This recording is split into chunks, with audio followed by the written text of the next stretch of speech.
Et si Jésus-Christ devenait le centre de ta vie, transforme ta vie intérieure. C'est vrai, j'ai eu plus d'argent ou peut-être que je n'en ai pas eu, mais qu'en est-il de mon caractère?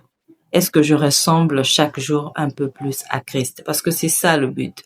Jésus ne reviendra pas chercher ceux qui partent à l'église tous les jours. Il ne viendra pas chercher ceux qui sont dans des commissions dans l'église ou dans des groupes ou dans l'évangélisation, quoique ces choses soient vraiment importantes pour un enfant de Dieu, parce que tout ça, ça fait partie des œuvres que nous accomplissons pour le royaume.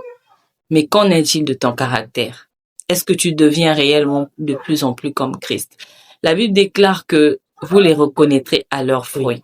Ce n'est pas que le problème des serviteurs de Dieu ou des pasteurs de Dieu, comme si nous, les membres de l'Église, on n'avait pas besoin de ressembler à Dieu. On n'avait pas besoin de faire attention à notre marche, ou encore, on ne devrait pas se sanctifier davantage, alors que c'est l'apanage de tout le monde. Chaque enfant de Dieu, tous chrétiens que nous sommes, nous devons soigner notre marche. Ce n'est pas seulement une question de pasteur, de serviteur de Dieu. Il est berger, oui, il nous conduit, il nous enseigne, mais c'est notre responsabilité aussi de soigner notre caractère. Alors, je voudrais nous exhorter en cette fin d'année à faire le bilan de notre caractère, le bilan de notre homme intérieur. Qu'es-tu devenu? Oui, tu as traversé des épreuves, tu as traversé des situations qui peut-être t'ont brisé, qui peut-être t'ont fait voir la facette des gens autour de toi que tu ne connaissais pas.